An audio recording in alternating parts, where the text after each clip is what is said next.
Now, Team Vestas Wind, part of the 7-team fleet contesting the Volvo Ocean Race, has arrived at a massive crash into a coral reef some 430 kilometers northeast of Mauritius in the second stage of the grueling 9-leg global race. Now, the race teams are, battling very stiff winds as they sail toward Abu Dhabi from Cape Town. VOA's Carolyn recaps their recent South African port race. On Wednesday, November 19th, family, friends, and sailing fans bid farewell to racers in Cape Town. Libby Greenhow of the all-girl team SCA greeted her brother Rob, who she will now be competing against as he joins the map-free team. The Cape Town in-port race was a crowd pleaser. Fans watched the boats catch wind gusts and dodge wind holes and each other as they rounded the marks against the scenic backdrop. The fleet bunched up, with Assam Abu Dhabi Ocean Racing taking the honors for the in-port race. But the points only count in the event of a tie score at the conclusion of the round-the-world race. At the end of the in-port race, VIPs riding on board were forced to jump into the water for a splash pickup so teams don't have to stop.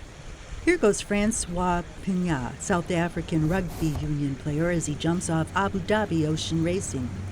Next, Mike Horn, South African Swiss explorer, takes the plunge off Dong Feng. From the start, sailors got a taste of things to come with wind gusts up to 35 knots kicking up white-capped waves. The challenge is to keep the boat from breaking up, and most skippers opted for conservative sail choices to keep things in control. After the disappointment of being the last to finish leg 1 to Cape Town, the Spanish skipper of Mapfre introduced a new navigator and watch leader. The team bounced back and briefly led the fleet by deploying their largest sail. The CEO of the Volvo Ocean Race, Knut Frosted, says the second leg is one of the toughest. What's tough with it is that upwind is a lot tougher than downwind.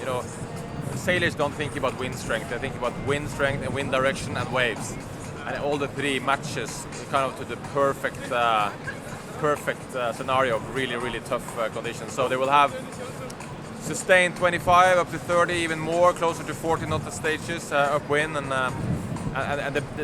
what is making it tough is the sea state. And now it has been blowing strong southerly wind directions around the Cape de Good Hope for at least 2 to 3 days. The fleet continued to sail in gale force conditions.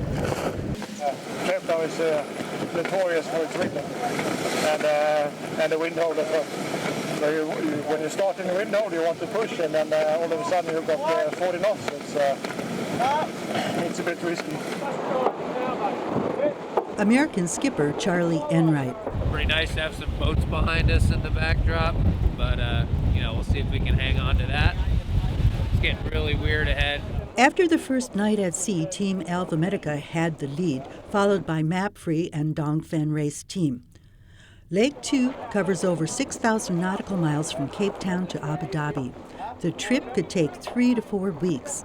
The estimated time of arrival is between December 11th to 15th. Carolyn Turner, VOA News.